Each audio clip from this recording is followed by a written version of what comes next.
Hey there, welcome to the Mental Perk podcast. I'm Carla Hutcherson, licensed professional counselor. And I'm Brandy Mock, entrepreneur, author, and community leader. And we're here to talk about real people, real issues, and real talk. Welcome to the show today. We are so excited about our guest, Justin Beamis. He's a division chief of training and logistics and a licensed paramedic for the Salina Fire Department. Justin, welcome to the show. Thank you guys for having me. We are very passionate about our first responders, so we really want to highlight the job that you guys do and the challenges you face, and so we're going to be getting into that today. We will. Yeah. Tell us a little bit about you and kind of what guided you towards becoming a paramedic fireman. So I grew up here in Richardson, and 2012 is kind of when I made the key decision to go this route. Mm-hmm. I worked in radio for 5 years going through college and truly enjoyed it. Loved the experience and realized that radio is probably the worst thing to ever have, to ever work in. But you've got the voice. I got the voice and I got the face for it. So you should do some voiceovers. You should. Oh my gosh. No, so I was really passionate, and so I did some deep thinking, and ironically enough, in 2008, I ended up meeting the crew who served my uncle who was killed in Vietnam. We had never met him. My grandma was still alive, and they had never met this captain or anybody, and we had a surprise get-together, and I got to meet these guys over the summer, and I was just blown away, and I was like, man, I'm really doing nothing with my life, and so radio was not going to work. I was about to graduate on the 7-year college plan, and so I was like, what am I going to do? And I was like, I'm going to enlist in the Navy. Okay. And so I wanted to follow his footsteps, and I really wanted to be heavily involved in something bigger than I ever thought about being. So I enlisted in the Navy. I got a specialized contract at the time, and what was required of me was I had to do annual physical or redo my physical every month, and it was a strenuous training. And so we met at North Lake College, and it was through the SEALs pre-program. Mm-hmm. And so it wasn't the SEALs, but it was called SWIC. And so I was dedicated, and I trained, and right before I shipped off, I ended up fracturing my leg. Oh, my. Went on a long run, and I felt the pop, and I'm like, okay, this isn't good. This isn't normal. So I hobbled back home, went to the doctor, had a fracture going through. It's like, crap, I'm shipping out in 3 months, and I've got to figure out how am I going to fix this. So March came around, I got an all clear. I was super excited. I'm going to boot camp, and I get up there about a week and a half to 2 weeks in. I start having the same exact pain in my leg. I'm like, this isn't good. So they put me through this advanced physical, and as soon as he grabbed my leg, I jolted, and he's like, what's wrong? And I'm like, that hurt. That's what's wrong. I mean, you grabbed my leg. I mean, it didn't feel good. And so the x-rays and scans came back and showed that the fracture had reformed. And so my gosh. That's I got crazy. and I got into the battle with the government. They're like, well, you didn't document this. So we went back and forth. And so I got discharged under honorable conditions. And so I had to come back and figure out, what am I going to do? I just dedicated almost 2 years of my life to preparing to go to my dream. And my buddy had just gotten hired on in Cedar Hill Fire Department, and he was going through paramedic school at the time, and he was staying with us. And I remember he's like, hey, I got to practice doing IVs through his medic school. He's like, you mind helping me? And I'm like, absolutely not. I want nothing to do with those. You were ready to go into battle, but you don't want to have it. Men and needles. So, I mean, I walk in, and he's got a needle in his arm to give himself an IV, and he's like, hey, it's bleeding. Can you help me? And I'm like, nope. Dude, you get yourself in this situation. I'm out. So I was like, I actually got a little bit of interest. And so when I was sitting in the barracks up there in Great Lakes, I just laid there, and I kept thinking about being a fireman. I was like, man, maybe that's what I was supposed to do. Mm-hmm. So I did some long research, and I got back home, wallowing my self-pity for a while and figured out, you got to make something of yourself. So in 2011, right in 2011, I made the decision to go to EMT. I started putting myself through EMT and fire school and paramedic school. So I put myself through it on my own. And at that time, when I got to EMT school, Salina was looking for volunteers. Uh-huh. And so I was like, well, this is meant to be. I was just starting to date my wife at the time. And her family was really good friends with the fire chief. Well, he was the assistant fire chief at the time. And he was like, yeah, come up here. We'll get you on and let you help out. And from the first time I stepped foot in there in September, I fell in love with it. Wow. And I'm like, okay, this is what I want to do. So I did it for 2 years free as a volunteer until I finished up paramedic school. And then in 2014, I got lucky enough to get hired right after I got married. So my wife could never say I didn't have her job. That's all I have to listen to is like, I did a good job. There's something about women in the first responders. I don't know what it is, but it's They're pretty hot. They are pretty hot. Here's the best thing. We're the American couples I always celebrate because she's a school teacher. So I know. it's just like, I know. she's an American school teacher. Yeah. And we love The our girl school and the guy teachers. next door. Yeah. Oh my gosh, that's awesome. So I want to go back a little because Yeah. I know we're going to go forward, but what was your mental state knowing that you'd cracked your leg? Is that the right term? You didn't crack your leg, but you had a break, and then you started healing, and then you went off to the Navy SEALing, the training that they had, and it was broke again. What mind state? It was complete dejection. I mean, I didn't know what depression was at the time, but I know that's what I was going through, and it was just that dark feeling. I'm like, what else? What's next? What else are you going to hit me Feelings with? of worthlessness. Yeah. Just feeling, I helpless. felt alone. Yeah, helpless. I was dating a girl at the time. There was no support on that end, so I have no support in relationships. No support. My parents were very supportive. I owe everything to them, but I found a lot of my depression and my how do I escape this was through alcohol. Yeah. And so that became one of my biggest fixations for a while was at alcohol. And I come from a family that has extremely addictive personalities. It's always, and it's very well known. And there were some signs there, and I knew that was a problem. So when I knew I was going out 5 nights a week to get as hammered as I could, staying out to 2 a.m., I was like, this isn't the way somebody's supposed to live. I wasn't even doing that when I was working in radio. So it was a lot of self-pity. Like I said, I didn't know what depression was at the time. Yeah. But I'm pretty sure that's what it was. It was just that alone feeling like there's nothing else. What am I supposed to do? This was my goal. This was my dream. That was a really triggering event for you. It was. It was really bad. I know we're going to be getting into a lot of mental health stuff because there's so much that goes along with first responders.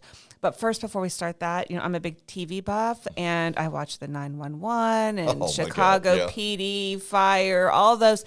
I just need to know some interesting situations you've seen. I need to know some really good predicaments. And you dropped some names, but I don't know if you've watched Tacoma FD yet. Yeah. I love that. They just canceled it too. They canceled it after season 4. I don't even know about this one. Yeah. Girl, it's so funny. It's Super Troopers for fire department. It's so all the guys in funny. Super Troopers. It's so awesome. Okay. Well, I need to understand some things you've seen. This is so important. I guess the easiest way, to not violate HIPAA or anything like that. We understand HIPAA. Yeah, I know y'all do. People put themselves in very precarious positions sometimes, and we have to walk in, and you got to keep that straight face. The straight face. And then we walk out and be like, "How did that happen?" It's just I just only say people they don't surprise me. It's like I'm always so thankful because they're going to keep me in business. Yeah. But they're going to end up doing silly things sometimes. I've had the worst one was a lady was like I said, not violating HIPAA. Right. Her mother-in-law was having an allergic reaction, and so she went into hyperventilation mode and freak out, and she went to go stab the EpiPen. When she did, she had it the wrong way, so she's now got it stuck in her hand. She's getting the Epi injection into her, so she's freaking out. Her heart rate's over 200. Oh, it's just my gosh. and the mom is still suffering from her allergic reaction.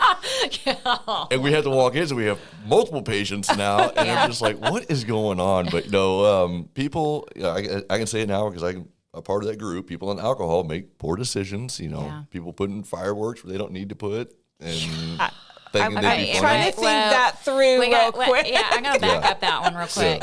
Put fireworks Let's just say in their pockets. A mortar round thought they'd be fun to put it right here in their front pocket to see if they could launch out and see what it would do. And it launched more than... Well, he did. He got a nice hospital bill.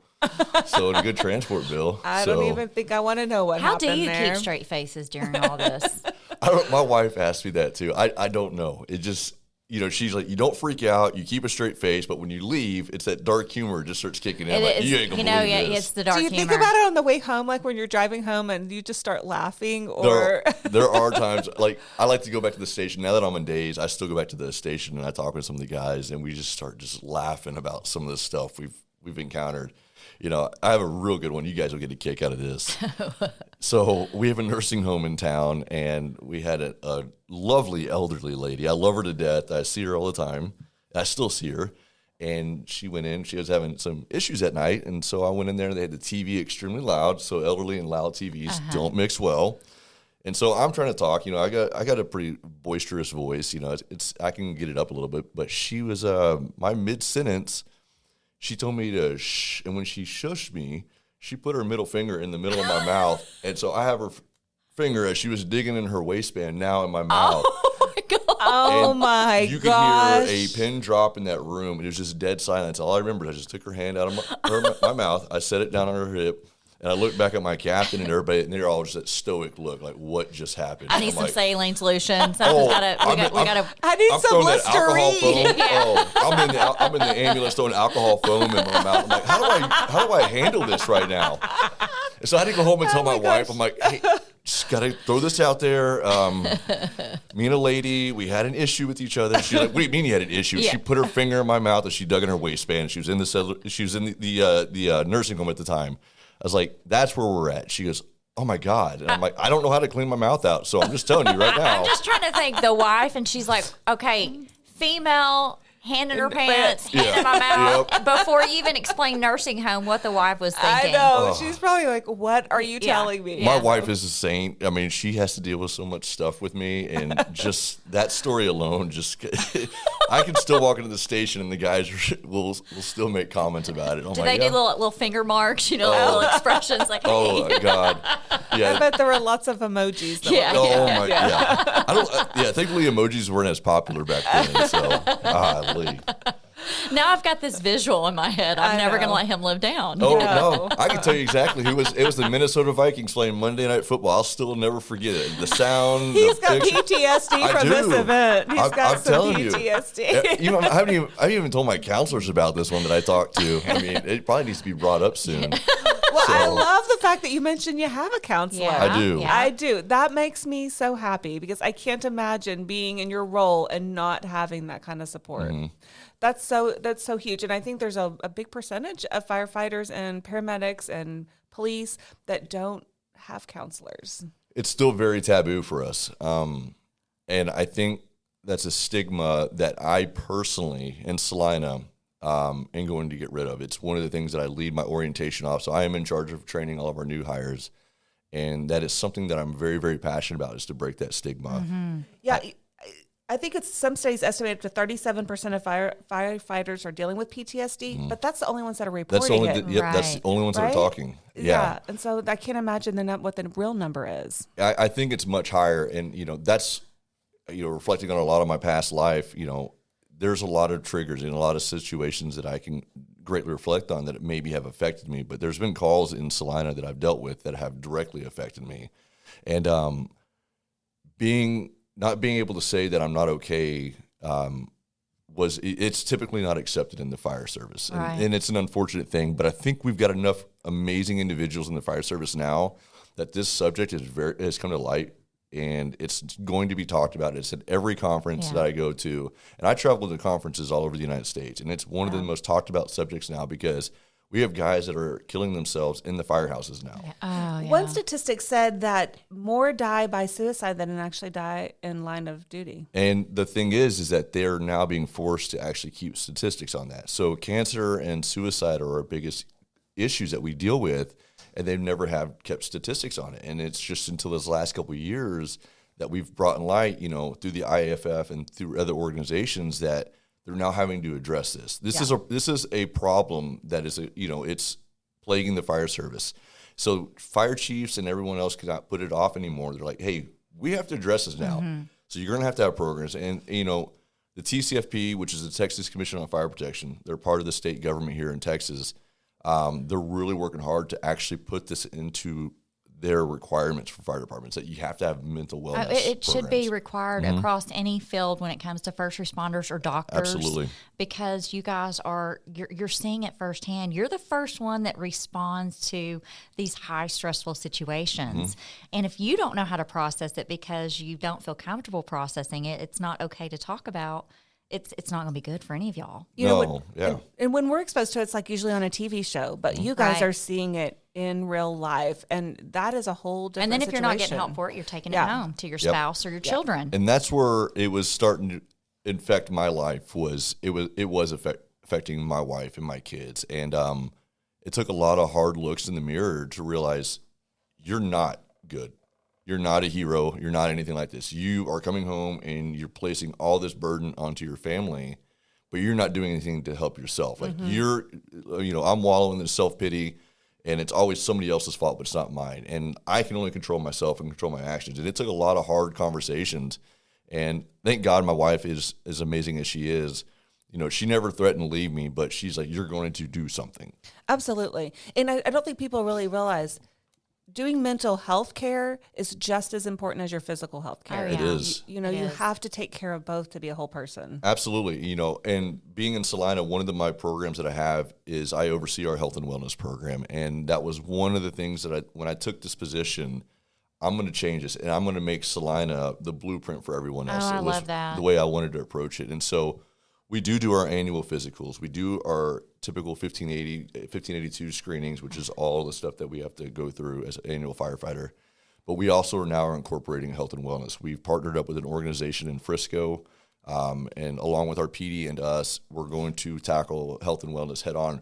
But what we're doing with what this organization does, we're also hitting it from the physical side. So having the physical and mental side kind of combined, we're going to try to eliminate this stigma and eliminate the fear of, well, I'm going to lose my job if I have to take medications. I tell the guys all the time, I go, I was 100% against medication. I've never wanted to take it. Let me tell you right now, I take it, and my life has been 1,000 times better. Well, but talking to people is my first thing. Yeah, and I tell people, you kind of have to be a little sarcastic about it, but I tell everybody, if you're not in therapy or on medication, you need to be able to listen to your body and make those choices, and know that it's going to be a battle sometimes.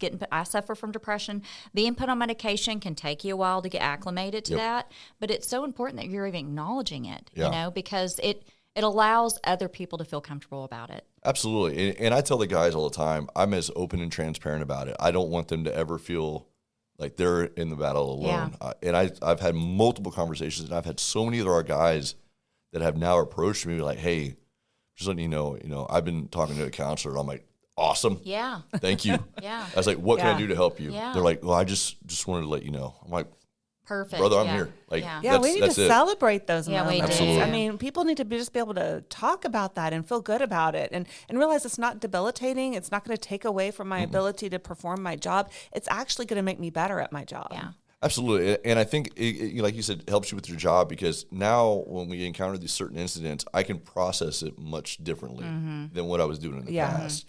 And like I said, there were some incidents that I could still go detail by detail of it, and it's just, and I realized that those were kind of leading up to where I got to eventually in my depressive states.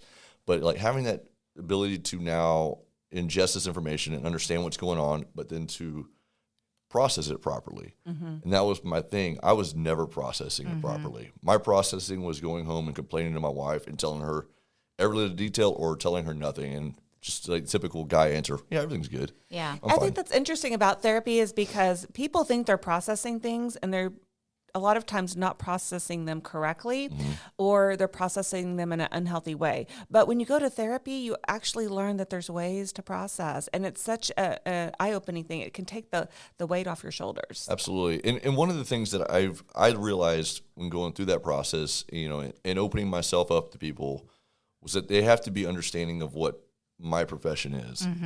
I went through multiple counselors, and I just never felt that connection. They were just there. I felt like they were just listening. That's all they were doing. We were not having that dialogue. And I'm one of those ones, I like dialogue. I like feedback. I like to know what's going on.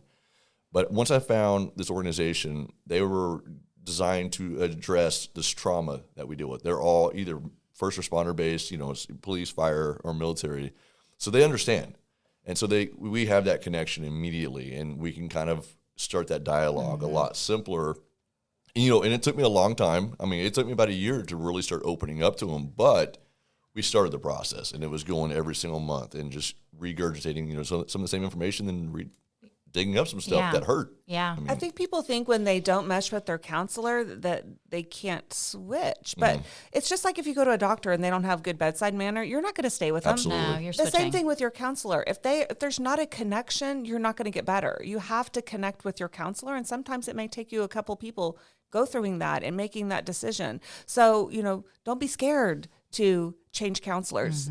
You don't have to stay with one just because they were on your insurance, right? So there's lots of counselors out there. So find one you connect with that you feel that personal connection with, because otherwise it doesn't work. Well, then you just don't go. You stop going, and the problem's never addressed. Yeah, exactly. And that's what happened back in 2018. I had, met with my preacher at my church, and, I told him, here's what's going on. And he's like, here's a list of counselors. Go talk to these guys. They've always been great for me. So I went and met with them all. I'm like, no. Yeah. Not happening. Not happening. Yeah. And my wife's like, why aren't you going to talk to these guys? I was like, because they don't know. They can't don't know what's relate. going on. Yeah. Like, I'm not going to listen to their answers. I don't want a textbook answer. Yep. Like, I want somebody who understands what's going on. And I think that's important to have that rapport with somebody, whether I agree with them or not. Sometimes the truth hurts. And, they've put me in some situations that really irritated me. Right. But we had to go through that process because it was digging up some of that old stuff that I've just compacted and, just sat deep for a long time. And it hurt coming back out. But I'm thankful I did it because that world was lifted off me. And I think that was the best part. And I like that you bring up the pain of the healing. Yes. It's just like when you have an injury and you're going through physical therapy. It's gonna hurt at not first. comfortable, Yeah. right? No, So you it's not. have to get in there and you have to work through that pain and break through that wall of pain in order Absolutely. to get to the other side. No, absolutely. And it is painful. I mean, it was extremely exhausting. And I just remember leaving those sessions. There were several times, and I feel like I'm just done for the day. Mentally exhausted. I had nothing You're left even to do. physically exhausted Yeah. sometimes. You're spent. Yeah, and she told me that. She goes, you're going to feel wore out after this. And I was like, no, I'm not. I'm good. Let me tell you, my day was done. So I started booking my appointments later in the afternoon so I could just go home after that. And I was like, I am done. I am too wore out. That is self-care management, Yep, though, right? yep, yep. That's good Yes. stuff. Well, tell us a little bit about your program. So you're trying to change the way fire departments look at mental health. What are you doing? Because I know I looked at one was a peer support model. Are y'all similar to that? Are you a little different? What does that look like? We have a peer support model in place. The problem is the people that started the program, they've moved on to other organizations, and so we don't have, the people with the proper education to understand what's going on. Like we have guys that they're willing to just to sit there and talk, but they need to know what they're talking about and how to ask the right They questions. have to have the training to be that peer support. And so the company we partnered with, one of the things that we tackled, I sat down with our PD, who were absolutely amazing. The Salina Police Department, I just got to throw them out there. They are truly good. are. They are. Chief Collison and Chief Brown have done a phenomenal job with that department, and I'm really proud to be associated with those guys too. But we've sat down, and one of the things that we wanted to address first off is obviously the peer-to-peer communications, right? We want to have those talks with each other and build that rapport within with our crews.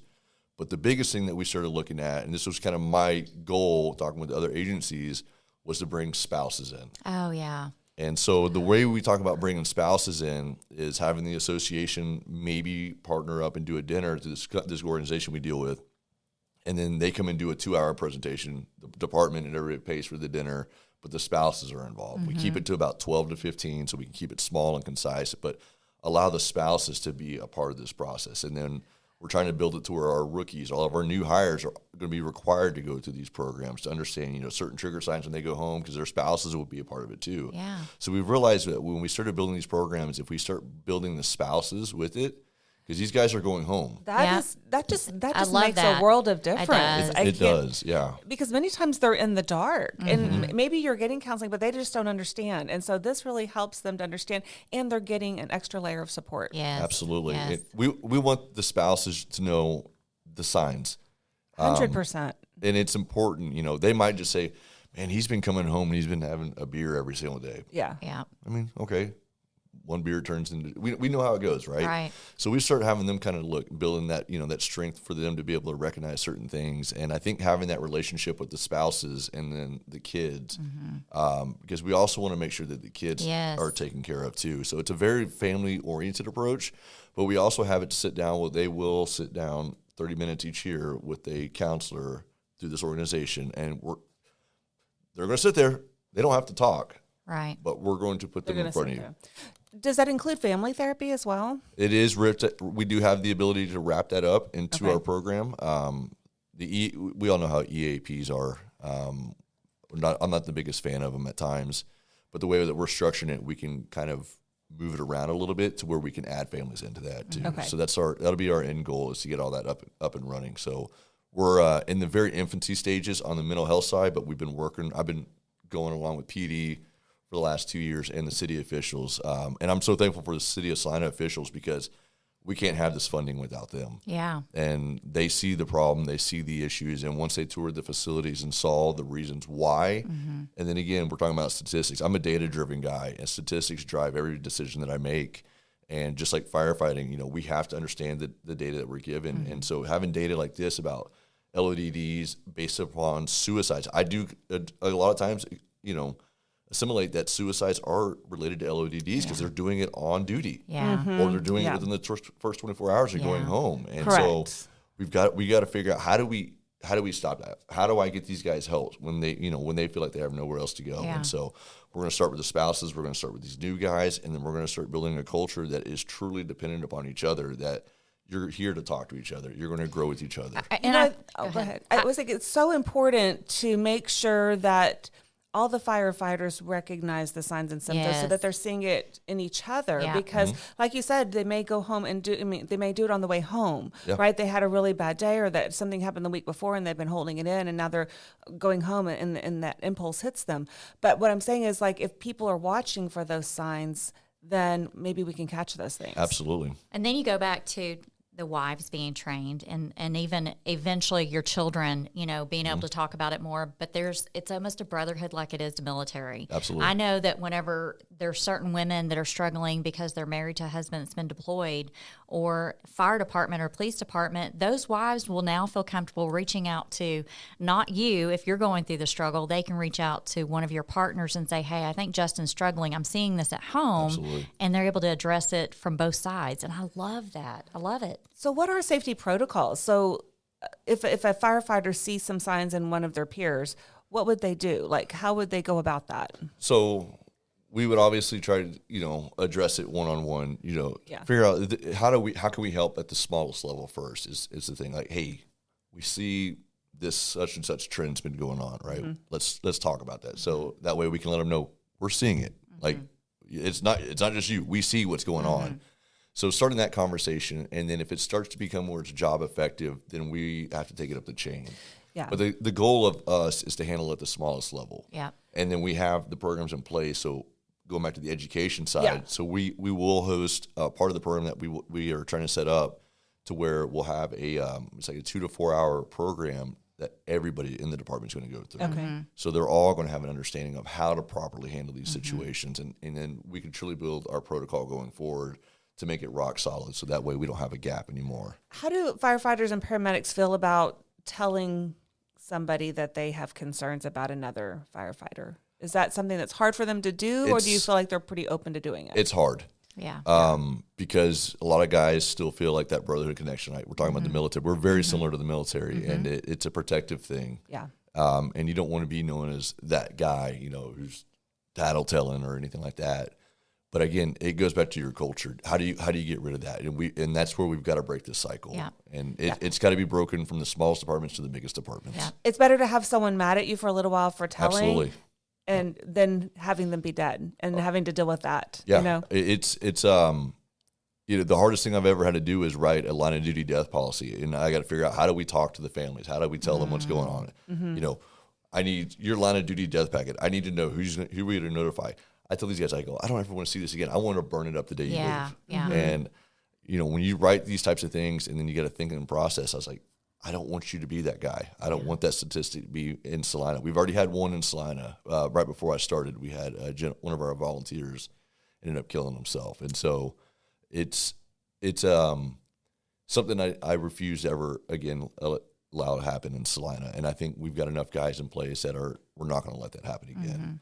And so we're giving them hopefully the right resources so we don't have to. And this is Salina and I love that you're ahead of this because Salina is growing. They're saying by year 2025, we could be one of the fastest growing cities in the nation. And so knowing that and knowing that you're you're hitting it ahead of time, I think is amazing. Yeah. I love the proactive stance that you guys too. are taking, and I think it's so important. And it seems like you really are doing a benchmark for what's going on. Are other departments coming out to you, reaching out to you, asking how you're doing these things? Are y'all able to share some of this knowledge? Oh, absolutely. And that's what I love about the fire service is big, but it's so small. And we've modeled ours after what Little Elm has been doing. Okay. Captain Fuller in Little Elm is just absolutely amazing. And he sat down with me. He showed me how to budget these things. He showed me how to write policies.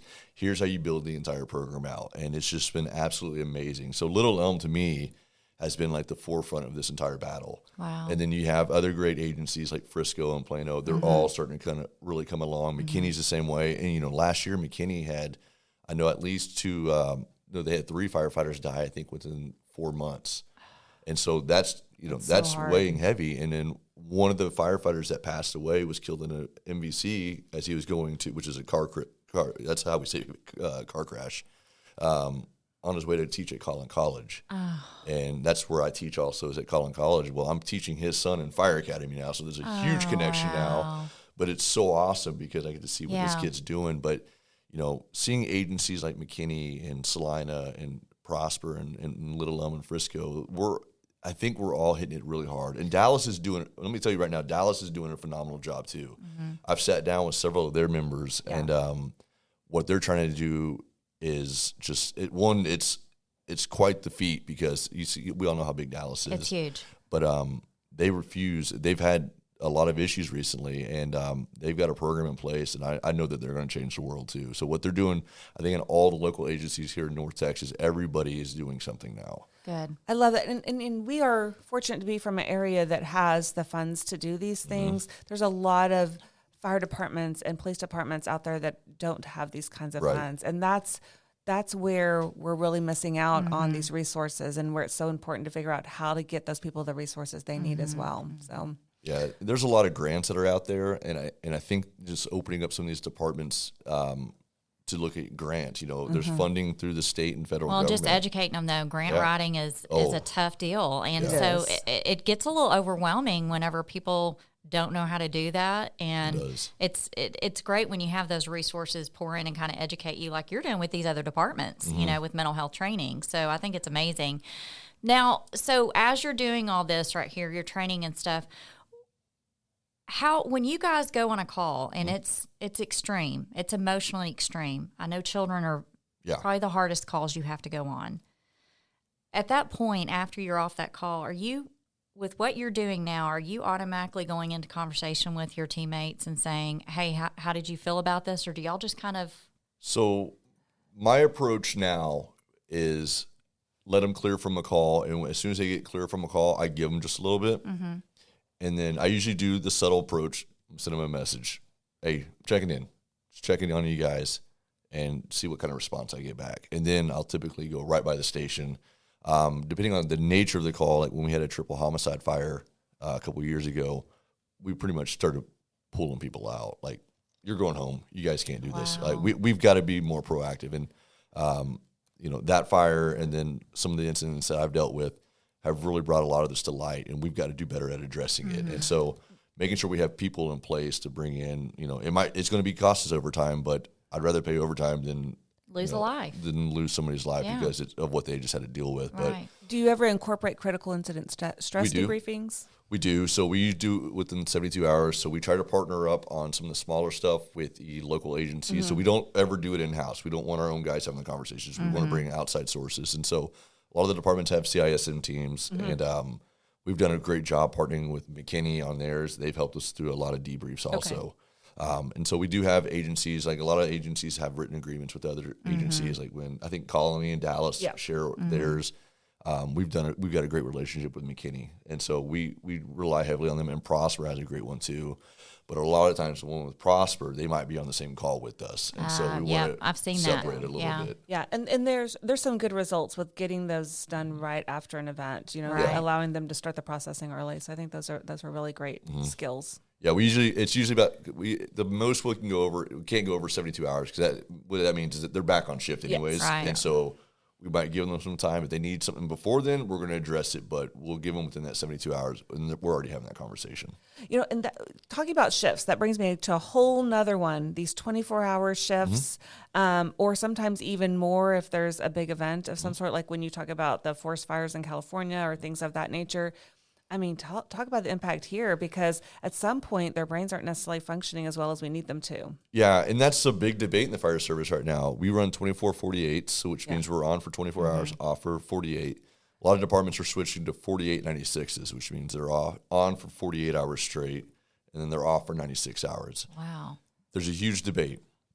A lot of this came from California, and the only reason the 48/96 came from California is because no one can live in that state. They have to drive in. So they're living over 3 to 4 hours away. We actually have people living in light farms in Salina that work in California, and they fly back to work because they can only afford to live here because it's too expensive. And so those schedules, we just hired a guy from Cal Fire who worked for 3 days straight. They did 72s. Oh, my goodness. I can't, that can't be healthy. And so that's the debate right now. They're saying it's for mental health, and I disagree. And I'm probably, I'm so thankful for Chief Medker up in Salina that we're taking a hard approach to this. You cannot sit there and expect guys to be at their peak performance for 48 straight hours. No. They see, even on just without adding a, fatality, but even a Mayday situation, most Maydays happen in the middle of the night, later towards the back half of your shift. Right. That's 24 hours. So if you go 48 hours, it's even worse, especially if you've been running 15 calls a shift. So having these gaps, and and Dallas is doing a good job. This is where they're kind of looking at their studies now. Is the younger generation can't process it like the older generation, and so they've done a lot of studies with that. The newer generation, and so what they do is like they'll just go home and play video games. Yeah. But they're not doing anything to address the issue. And then they start going out partying, and so that 24 hours it continues on, and so having these shorter shifts, I think, has a greater benefit for us because it allows our guys to go home. It might be for 48 hours. Yeah. Right. But that's why we have sick time. Yes. Mental health, that to me, that's a sickness, and you need to use your sick time. I'm not going to say it's a true sickness, but go use it as your sick time because you have to have that mental break. You have to get back to yourself because you're not beneficial to the city. You're not beneficial to the community. And so these 48-hour shifts, I've been on 48s, and they're the worst thing ever. I do not like them. Yes. And it's taken away from my family. And my family, to me, that's where that's my comfort. Yes. I can go home and just kind of, I can take this shield off and not have to be on guard all the time. Yes. But when you're, 24 hours, you go home, I can shut it off and be back to my normal self and then get ready for 2 days. But I think extending shifts too long is going to weigh heavy. And, it sucks to say this, but I think we're going to have to see the data in the next 5 to 10 years to look at burnout, where firefighters are in dealing with depression. But the worst thing is where suicide's going to be. Yeah. I mean, because we're keeping you up there for 48 hours. We're not letting you go home to debrief or to decompress or anything like that. We're keeping you for 48 hours. And I think that we're going to see a bigger hit to the fire service. Well, and hopefully though, with you being proactive and not reactive to this, it'll bring light to the fact that, I'm just thinking of you doing a 48-hour shift. Yeah. It was a very stressful shift. You're exhausted. You're tired. You're not dealing with the emotional part of it when it comes to what you've been exposed to. Then you're taking it home to your family. Yep. And no one's being taught how to process any of this. And so I love that you're being proactive about it because it's going to get worse. It is going to get a lot worse, and even after a 24-hour shift, I'll never forget, I had a young kid commit suicide, and this is the call that affected me the most, and because there's a lot of similarities, and I get kind of worked up when I talk about this story, because there's a lot of similarities between him and I. He was at the same age. I was bullied as a kid, and when I'm almost 6'2" now, but when I was a kid and I graduated high school, I'm going to say I was 5'4", so I was always a lot shorter, just a small little dorky kid, but not this fine specimen you see these days. But there's a calendar coming out. Yes. You will not see me in it, I promise you. But this kid had a lot of similarities to me. He was bullied. He was tormented.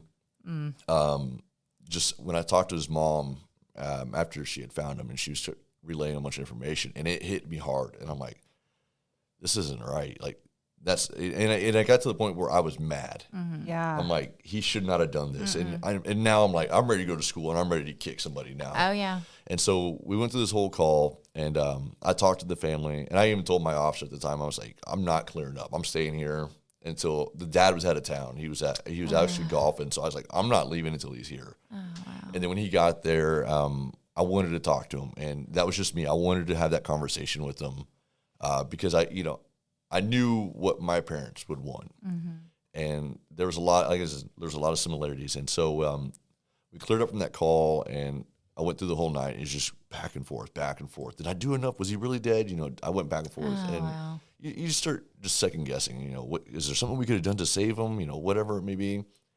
And I get a phone call on my way home, and it's my neighbor that lives behind me. And at this time, we lived in Denton County. I lived in Oak Point, and he calls me and he's like, "Hey, is it true that such and such killed himself?" I'm like, "What?" It's like, "How do you know?" He's like, "Oh, he's my student." And I'm like, "What?" And he's like, "Yeah, he was my student. I just nominated him for Student of the Month," and he started giving me this whole spiel. Oh my goodness. And it really hit me at that time. And I told him, I was like, "Hey, man, I can't talk about it right now. I don't have any information for you." I was like, "Just let it process. They'll tell, you'll find out what you need to do later on." But I can't talk about it. Well, then I get home, and my wife, God love her, his wife reached out to her and was like, "Hey, let's get a dinner date together." Well, what do you think they wanted the dinner date to be? Yeah. We wanted information. Yeah. And that was the night I just snapped. And I was like, I'm done. This is not happening again. And so I realized having that 24 hours is crucial, but making that 24 hours, when you come off that 48 hours, has got to be worthwhile. Because I allowed him, and he's a great guy. I'm not trying to sound like he's bad. He was concerned for the kid, and he's still a phenomenal guy. I still talk to him. But I'd never had that chance to process decompress. Yeah. Never had anybody to talk to. We had a pastor show up, but he didn't answer my questions. Yeah. He wasn't able to answer the questions. And so I was like, no, I'm done. And so you got to have that time. Guys cannot sit on shift for 48 hours and allow stuff like this to dwell, and they don't get to process it correctly. And if you are doing these 48-hour shifts, you better have a program in place that's going to address these issues. Because if not, again, we're going to have like they have had down in Katy, Texas, where you have one of your guys go to the bathroom and kill himself. It's not going to stop. And changing 48 hours is not going to help anybody. Yeah. You got to have a program in place. You've got to have people in place, and you got to see these signs. That's why I think it's so important that my wife and other wives are involved in this. Oh, yeah. Because they're going to see stuff that I don't see. Yeah. And because, again, I see me for me. There's times that I get in my head that, I'm just this super awesome guy. I'm a firefighter. I'm unstoppable. I'm unbreakable. Yes. And she sees, no, you really are. You're broken, man. Yeah. And I'm like, no, I'm not. And no, you're really broken. And until I sat down in front of a counselor, I was like, dang, I am broken. This isn't good. Good thing you have a strong, courageous wife who's able to Yeah, say we love those those words. wives. She's Yeah. a first grade teacher, so she's like teaching She's gotta firemen be every strong. day. Yeah. Well, she got moved to third grade now, but it's Elementary teachers alone. I'm like, They are first responders. they are first responders. God, it's like dealing with firemen every day for her. How do you do it? A bunch of kids. Yeah. I was just thinking it'd be super interesting to see a model where you have a licensed mental health professional in every fire department, police department. Our PD's working on it right now. I love that. They are working on a mental wellness officer. Could you imagine these firefighters coming back or paramedics coming back and being able to talk to someone right then and there in a therapeutic way? I mean, it's just so There's a lot. I want to say it's Pearland down in South Texas. I think they actually have an on-duty therapist that is. I think every department that's does have amazing. Yeah. Because we were going to try to model our program after them, but we realized that the cost is just too much right now. So we got a great program with what we're doing, but that's the best program because they're in-house. They know us personally. And so I think really building that relationship, you got to have the right people, like I talked about earlier. They've got to have that relationship. They've got to understand us. They've got to know us personally. I can't just be this outside third-party person coming in just to have a conversation because I'm never going to connect with you. I can promise you that right now. I'll blow you off. But until we build that rapport and that connection, I think that's where we'll be successful at.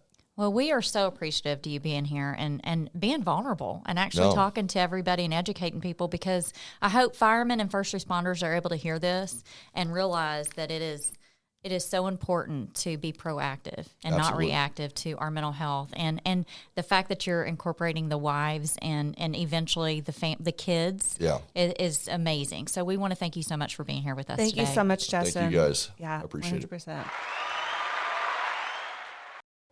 If you or anyone you know is struggling with any mental health issues, we want you to reach out to a friend, a trusted family member, somebody you trust. We want you to get connected with a professional. If you are having self-harm thoughts or suicidal thoughts, we want you to get immediate help. Dial 911, go to the nearest ER, or you can call the National Suicide Hotline at 988. We at Mental Perk want you to know you're worthy. We're in this together.